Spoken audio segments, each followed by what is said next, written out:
সকালের তাড়া, বিকেলের আড্ডা কিংবা হঠাৎ অতিথি, সব সময়ের সেরা সঙ্গী হতে পারে এই ঝটপট চিকেন নাস্তা রেসিপি। হ্যালো ভিউয়ার্স, আসসালামু আলাইকুম, welcome back to my channel. এই রেসিপিটি বানাতে সময় লাগে খুব কম, কিন্তু স্বাদে ভরপুর। কম উপকরণে অল্প সময়ে তৈরি হয়ে যায় এই মজাদার নাস্তা, যা আপনি পরিবেশন করতে পারেন চা বা কফির সঙ্গে, এমনকি টিফিন বক্সেও দারুণ মানিয়ে যায়। চলুন দেখেই নিই রেসিপিটি। সর্বপ্রথম একটা বোলে আমি নিয়ে নেব 1.5 কাপ আটা বা ময়দা। আমি এখানে আটা ব্যবহার করেছি, লাল আটা। দিয়ে নেব পরিমাণ মতো লবণ। তো লবণের সঙ্গে একটু মেখে নেব। তো এই রেসিপিতে আমি এখানে কোনো তেল ব্যবহার করব না। এখন এটাতে অল্প অল্প পানি দিয়ে একটা ডো তৈরি করে নেব। আমরা সাধারণত রুটি বা পরোটার জন্য যেমন ডো বানাই তেমন একটা শক্ত ডো বানিয়ে নেব।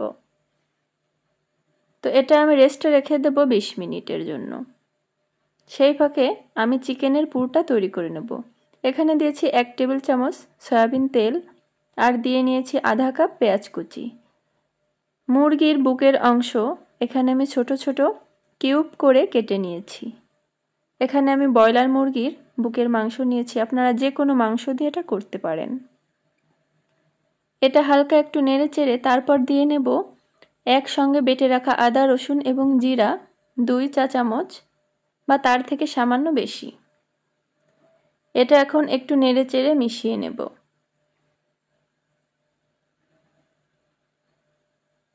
তো এটা থেকে যে পানিটা বের হবে মাংস থেকে, সেই পানিটাতেই আমার কিন্তু এই মাংসটা সেদ্ধ হয়ে যাবে।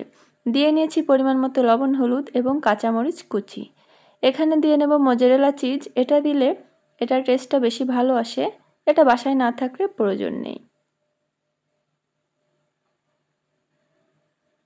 তো এখন দিয়ে নিলাম 1 প্যাকেট ম্যাগি মশলা। এটা দিলে এর টেস্টটা একদমই রেস্টুরেন্টের মতো একটা স্বাদ পাওয়া যায়, এটা অবশ্যই দেওয়ার চেষ্টা করবেন। তো আমার মাংসের পুরটা দেখুন একদমই রেডি হয়েছে, এখন আমি এটা নামিয়ে নেব।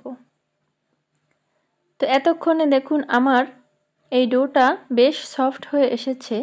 তো এখন এটা আরও একটু মেখে ছোট ছোট রুটির জন্য যতটুকু লাগে আমি ছোট ছোট ডো নিয়ে এখন রুটি বেলা শুরু করে দিয়েছি। তো এটা হালকা লম্বা ধরনের রুটি হবে, একদমই গোল হবে না, আর বেশ পাতলা হবে। আমি একটা রুটি বেলে আপনাদের দেখিয়ে দিচ্ছি।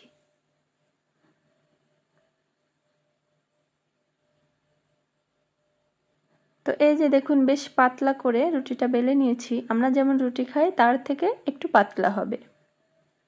তো এই যে আমার এই কয়টা রুটি হয়েছে, এখন আমি নাস্তাটা রেডি করে নেব। তো আমি 2.5 চামচ দিয়ে নেব পুরোটা, আপনাদের ইচ্ছা মতো দিয়ে নেবেন, তবে একটু বেশি দিলেই খেতে মজা হয়।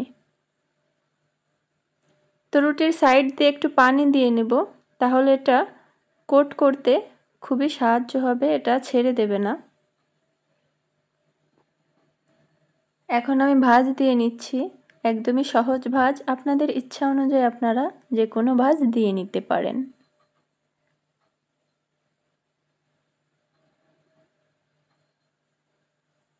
এই রেসিপিটা একদমই সহজ, তবে খেতে খুবই মজাদার, বাচ্চারা তো অনেক পছন্দ করে।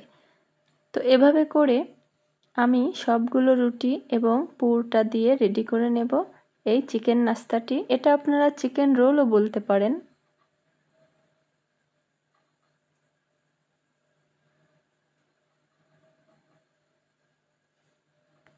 তো এই যে আমি সবগুলো নাস্তা রেডি করে নিয়েছি, এখন শুধু ভাজার পালা। আমি কড়াইতে তেল গরম করে নিয়েছি, এখন গরম তেলে দিয়ে নেব নাস্তাগুলো।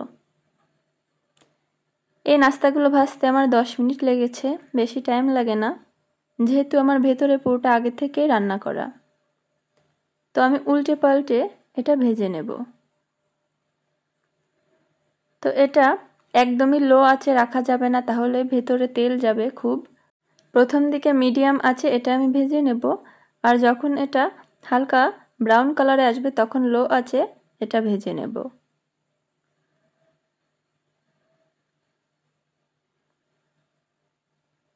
তো এই যে দেখতেই পাচ্ছেন আমার কিন্তু প্রায় ভাজাটা কমপ্লিট। এখন আমি এরকম কালার আসলে নামিয়ে নেব। দেখলেন তো কত সহজে তৈরি হয়ে গেল দারুণ সুস্বাদু ঝটপট চিকেন নাস্তা। সময় কম হলেও স্বাদে কিন্তু কোনো কমতি নেই। তাই আর দেরি না করে আজই ট্রাই করে ফেলুন এই সহজ চিকেন নাস্তা রেসিপি। সেই সাথে আমার রেসিপি যদি ভালো লাগে অবশ্যই চ্যানেলটি সাবস্ক্রাইব করুন আর পেজটি ফলো করুন। আজকের রেসিপি কেমন হয়েছে অবশ্যই আমাকে কমেন্ট করে জানাবেন, আর সম্পূর্ণ ভিডিও দেখার জন্য আপনাকে অনেক অনেক ধন্যবাদ।